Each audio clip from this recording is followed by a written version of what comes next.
A long time ago, I ran across a poetry contest that was advertising in the local paper and other papers, and it was being run by the National Library of Poetry.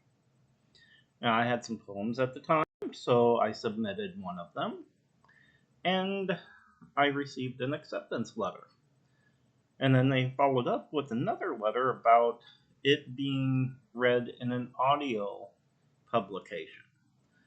And in the acceptance letter and that notification, they wanted me to buy it. Now, the book was very expensive, and the audio publication, I really wasn't that interested in getting something like that, which is a bit odd because now I'm doing my own recordings of poetry.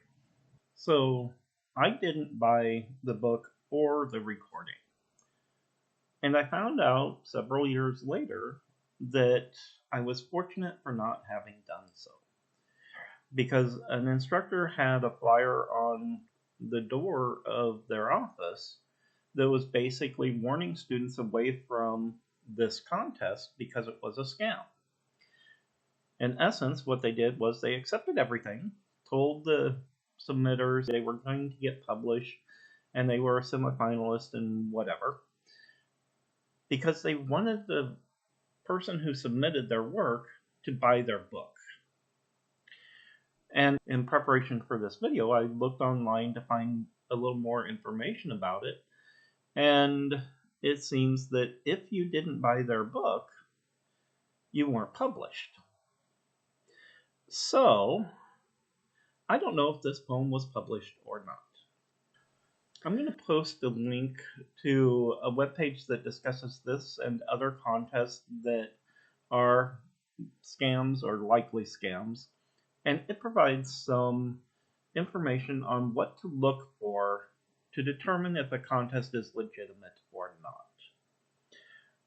I'm doing this because some of you might be new to submitting your work, and you may not know what to look for or what to expect. Most publications are going to be legitimate if they are paying you for your work, if they are giving you contributor copies. But if it gets down to that bottom tier of small press publications which accept your work but don't pay anything, don't give you any contributor copies, you have to be a bit leery of that. Now, some of them are definitely legitimate, and they publish your work whether you buy the magazine or subscribe to it or not. But some of the others are accepting work in order to sell their magazine to the people who are submitting it. So you have to be careful when you're dealing with those publications that don't pay anything and don't provide contributor copies, because some of them are not legitimate and some of them are. So you have to weigh the potential. But as a general rule for me, I tend not to pay for subscriptions or magazines just because they've accepted my work. And I'm also more cautious about where I send things than I was back in the 90s when I first started out, because literary journals and literary magazines are, by and large, legitimate because they are part of the academic enterprise.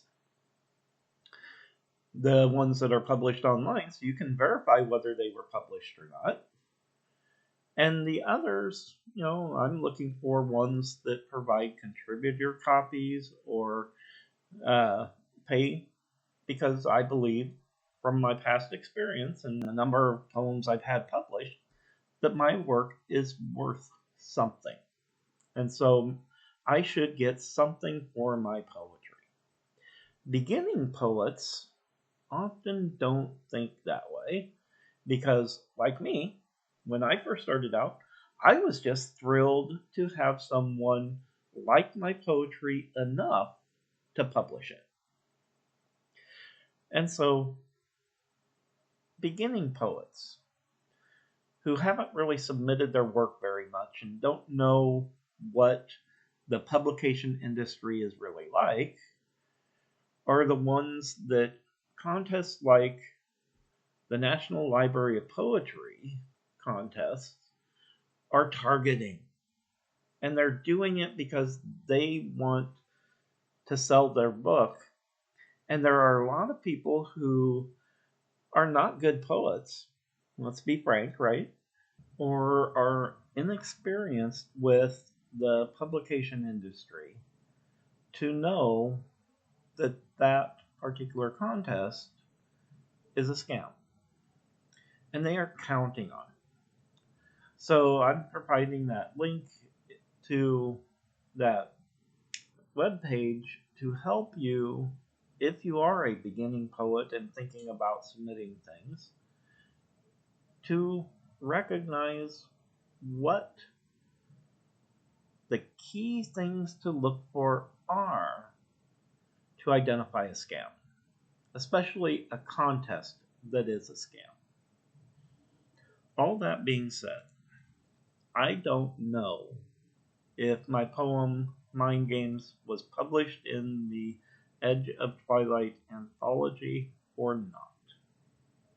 However, having the experience that I do now, both with writing poetry and recognizing whether or not a poem is a good or a bad poem, it is worth publishing.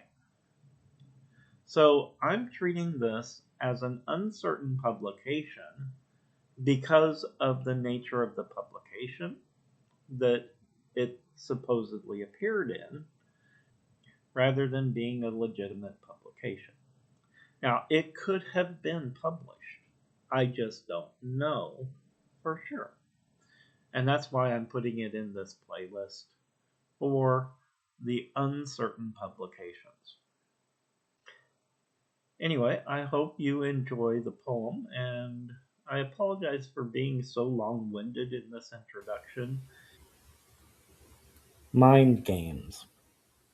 Twisted are the memories, entwined in skeins of bitterness more horrible than reality, mere shadows of past experiences, magnified, a small crystal growing larger as time passes by, building upon itself.